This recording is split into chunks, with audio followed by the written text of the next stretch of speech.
Now that we have studied inverse functions, we're going to introduce the natural exponential as the inverse function of the natural logarithm. More specifically, if we go back to what we have seen about the natural logarithm, it's a one-to-one function with domain the positive reals and range all the reals, and it looks like that.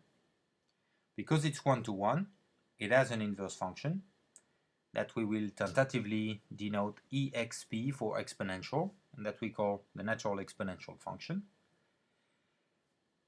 whose graph is drawn here in blue and is obtained from the graph of the natural log by reflection about the line y equal x. Because it's the inverse function of a function with domain the positive reals and range all the reals, it has domain all the reals and range all the positive reals. In particular, exponential x is always positive. Of course, it's defined as an inverse function, so by definition y is equal to exponential of x if and only if natural log of y is equal to x. Because we want to be able to plug y inside the natural log, of course y is positive.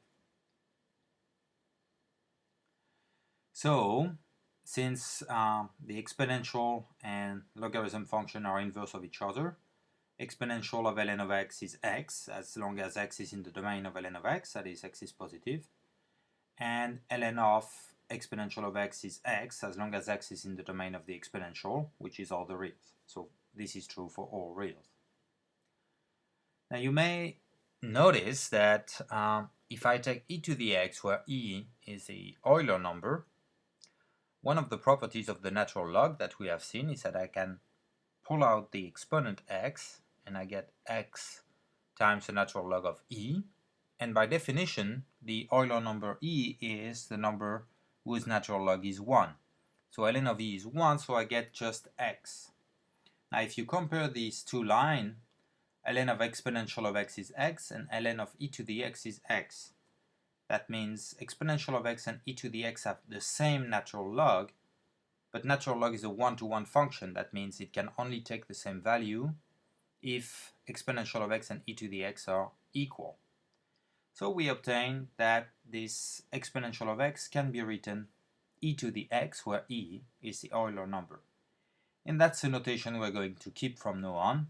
That's why I said that we're going to denote the function tentatively with exp, because now we're going to use this power notation. So in this notation, here is a graph of exponential of x, or e to the x, in blue.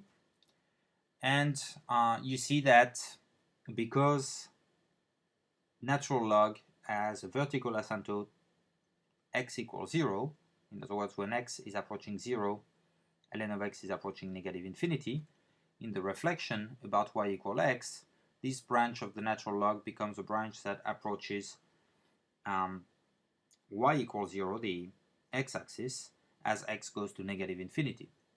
So the limit at negative infinity of e to the x is 0, and e to the x is always positive. On the other hand, the limit at positive infinity is positive infinity.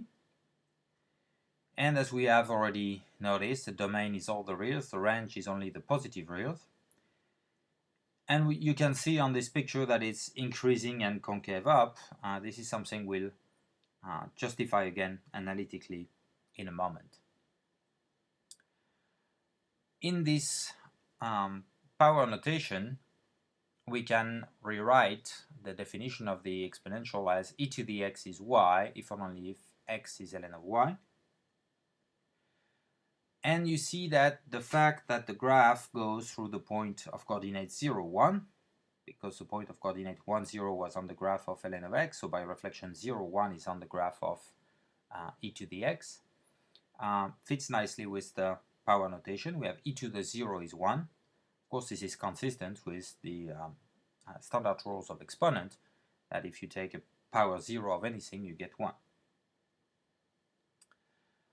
Again, rewriting what we've already wrote with this new notation, we have e to the ln of x is equal to x as long as x is positive, because we are composing here the exponential function with a natural log function. And we can compose the other way, ln of e to the x is just x. So now let's take a look at the derivative. E to the x is y, means x is ln of y. And we want the derivative of e to the x. In other words, we want dy over dx. To obtain that, or y prime, to obtain that, I'm going to differentiate x equal ln of y with respect to x. So the derivative of the left-hand side, derivative of x with respect to x, is just 1. And on the other side, I have the derivative with respect to x of ln of y, where y is a function of x. So I use the chain rule and I get y prime over y. So y prime over y is 1, which means y prime is equal to y, and y was e to the x. In other words, the derivative of e to the x is again e to the x. Now, e to the x is a positive function. That means, in particular, that the derivative of e to the x is positive, and its second derivative is again e to the x, which is again positive, which justifies a posteriori something we've already observed on the graph, that e to the x is an increasing and concave up function. So you see that here the rate of change of e to the x is proportional to the function itself, which is an important feature of this function. Now we can expand on this formula.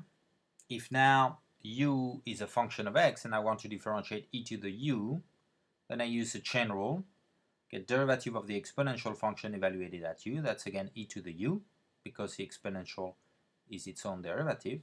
Then I have to multiply by the derivative of the function inside, so I multiply by u prime. So that's a chain rule for exponential.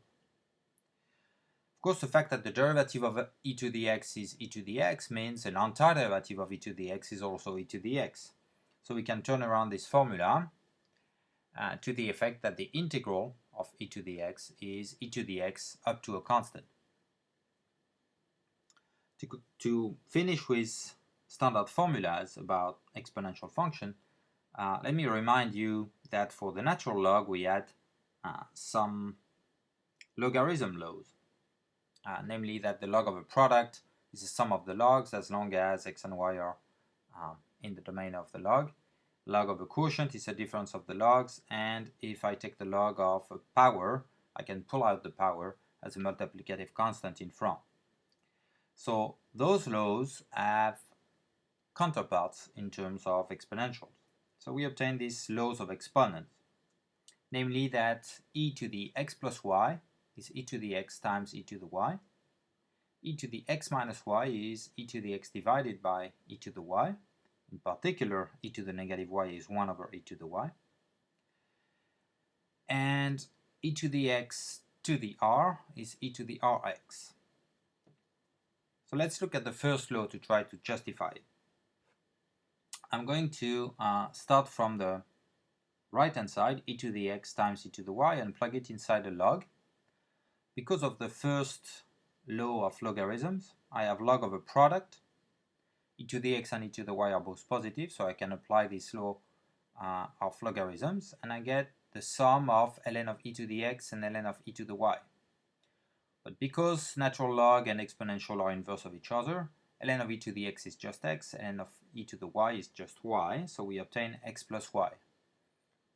But x plus y, I can also write that as ln of e to the x plus y, because again, natural log and exponential are even inverse of each other. So what I obtain is that natural log of the product e to the x times e to the y is the same as natural log of e to the x plus y. But now the natural log is 1 to 1. That means if the natural log takes the same value at two different places, these two places are in fact not different but equal. So in other words, we obtain that e to the x plus y and e to the x times e to the y are equal because they have the same natural log.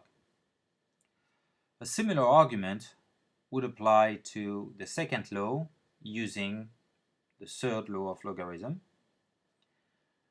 And similarly, a similar argument would apply to prove the third law using the fourth law for logarithm. So this is just a rephrasing of the logarithm laws in terms of exponential. I'm not going to repeat the same arguments again.